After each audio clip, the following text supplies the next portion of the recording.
Google glasses, cameras that clip onto your shirt, headbands that monitor your brain waves. This is my brain. This is my brain on iPad. What's in fashion? Technology. I think what's happened is that sensors and computing power and connectivity has gotten to a point where it's cheap enough and small enough that you can put it into lots of different things. For example, Raman's company Jawbone makes a bracelet they call the Up.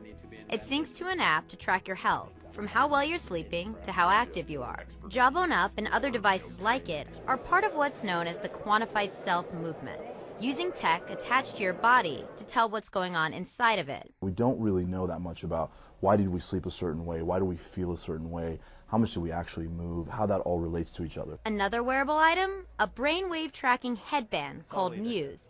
It syncs with games that test how well you're focusing and how relaxed you are. When you're able to actually track or sense your brain activity, you can then do things to improve it.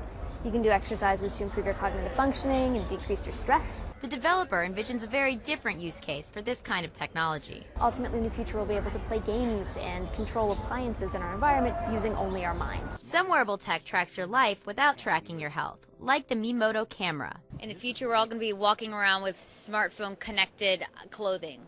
Yeah, it's true. I mean, just with their smartphones are like a cyborg device, and adding extra devices to yourself, it's like a cyborg way of life. The camera feels a bit James Bond. It's been coded to your palm print, so only you can fire it. But the company points out it's not exactly hidden. If you want to spy on someone, they say there are better tools. One entrepreneur is putting the wearable technology inside your clothing. What we thought to do is embed it in the items that you may lose or left behind, or those really important items. As you walk away, this is your proximity meter, and it will flash green if you're close, and then it will go into yellow and orange, and then red, and then eventually beep if you've walked too far away. Still, most of these have yet to become household names.